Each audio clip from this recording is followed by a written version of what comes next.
Whenever we factor trinomials, we want them to be in the form of ax squared plus bx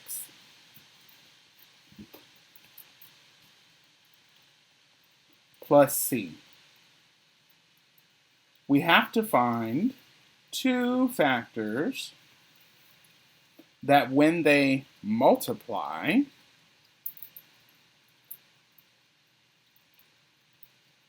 they equal to a times c, but when they add, they equal to b. Once we find these factors, we group them into two binomials and find a greatest common factor.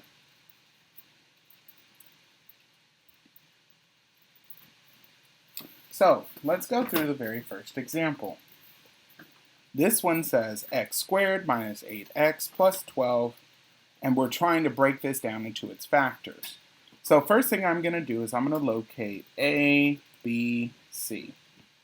So a is equal to 1, b is equal to negative 8, c is equal to positive 12.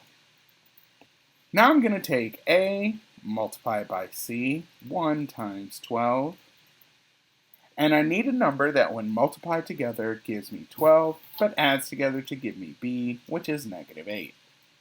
So I'm going to pretend like I have no idea what these numbers are, so I'm going to start with 1. So 1 and positive 12.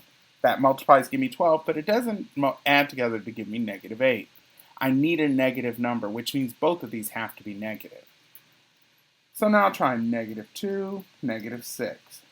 Those multiply together to give me positive 12, and they also add together to give me negative 8. So those are my numbers. Now I'm going to go ahead and plug them in. So I'm going to say, I'm going to rewrite my equation, and I'm going to break apart my b value into these two numbers that I just found. Now I'm going to find the greatest common factor here, as well as here. So here I see just an x in common, and when I divide everybody by x, I find out that it's x minus 2. If I go ahead and factor over here in the blue section, I can remove a negative 6. So I'm going to divide everybody in there by negative 6, and if I make note, I see here that both of the insides of the parentheses are exactly the same. So that means I can go ahead and what I like to call combining like terms. And now I have it completely factored. So this is equal to x minus 6, x minus 2. Now, if this was equal to 0, or if it was f of x equals this, we would have also have seen something like this. And as we discussed before, that means that we can break this apart. X minus 6 equals 0, x minus 2 equals 0. So x is equal to 6, x is equal to 2. So here's the thing about that.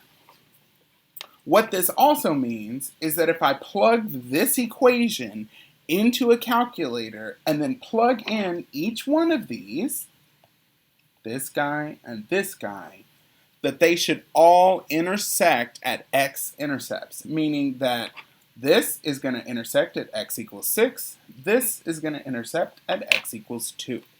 So let's test out that theory. So I'm going to type in my original equation. X squared minus 8x plus 12. Now I'm going to go ahead and type in my first factor, x minus 6. And my second factor, x minus 2.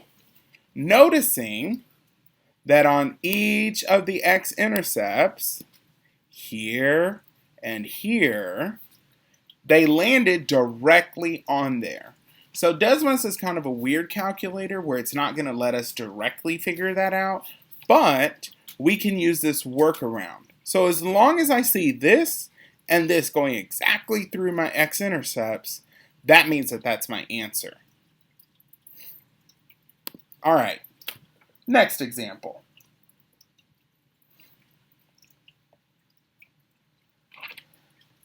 So I'm going to take A times C, and they need to multiply together to give me negative 56, add up together to give me negative 1. That means that there's only a small difference. There are two numbers that are right next to each other. So I need to multiply to give me a negative number, meaning that it needs to have, one positive, one negative. So let's go ahead and try and do that. So 56.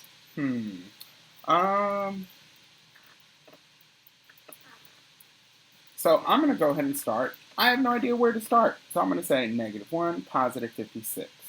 No. Negative 2, positive 23. No. So now I'm going to say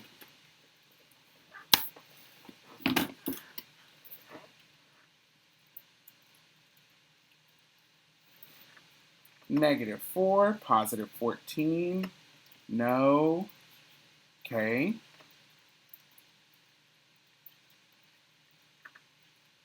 Negative 7, positive 8. That gave me a positive 1. That's the opposite of that. So I'm going to change the signs and let's see what happens. And that gives me negative 1. Those guys are my numbers. All right. So x squared plus 7x minus 8x minus 56. Now I'm going to go ahead and find any greatest common factors for the first part. I see it's just an x. I see over here it's negative 8x plus 7. Noticing that on the inside of the parentheses they match, I'm going to combine like terms.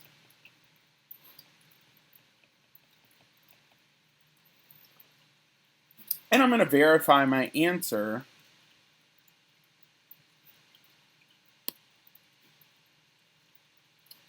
using Desmos. Let's go ahead and clear all these out. I'm going to type in my original equation.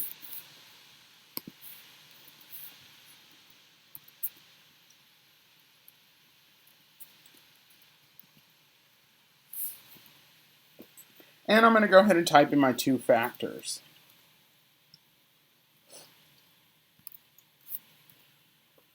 So it looks like it didn't quite have my graph zoomed in right. So I'm going to hit this home button, and it's going to zoom out to show me a little bit more of the graph. I'm going to zoom out some more.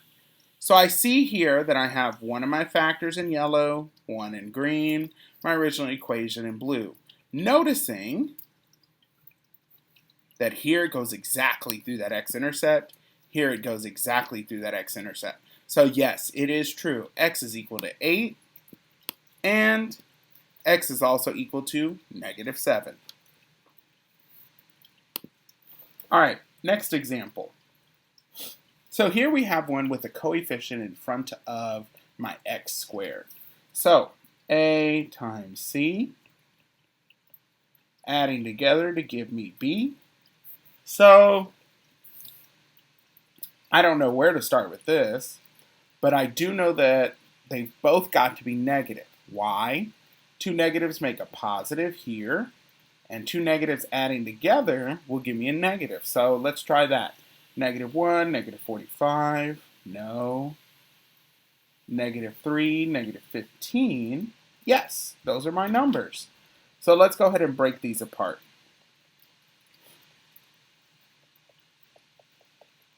Okay, I'm going to take out my greatest common factor in the first section and the second section.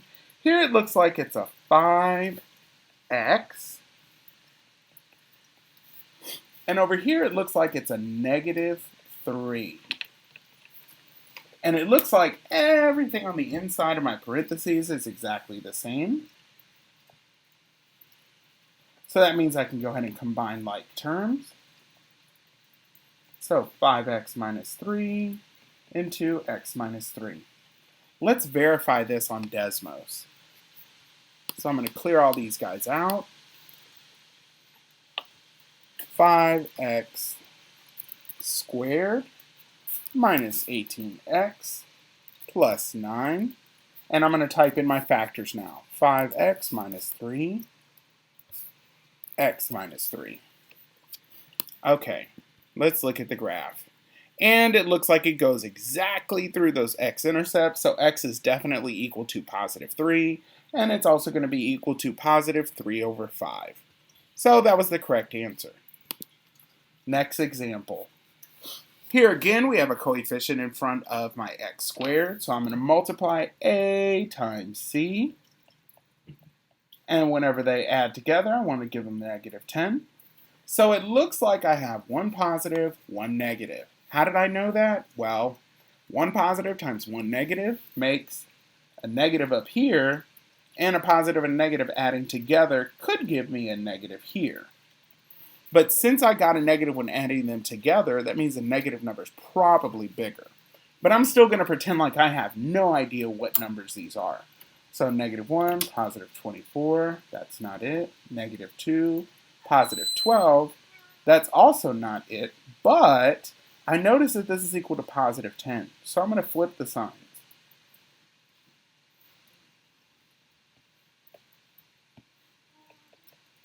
And look, I found my numbers. Let's go ahead and plug them in.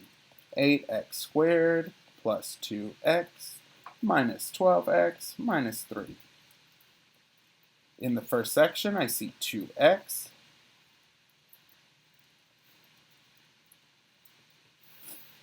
In the second section, I see a negative 3. And it looks like they're the same on the inside, so I can combine like terms. And let's go ahead and verify these answers with Desmos. So I'm going to go ahead and clear out. I'm going to plug in my original equation.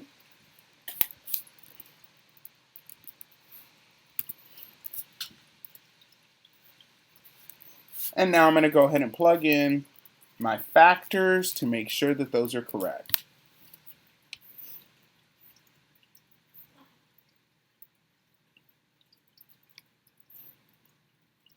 Okay, let's go ahead and zoom out a little bit. Whoops, typed that in wrong, so let me go ahead and put in my x. There we go. All right, so let's zoom in just to verify. So I see here that this red line, which correlates to 2x minus 3, passes directly through the x-intercept of 1.5 on my original graph, which is this black line. And I also see that this blue line, which correlates to 4x plus 1, passes exactly through this point here at negative 1 over 4. So yes, those are the correct answers.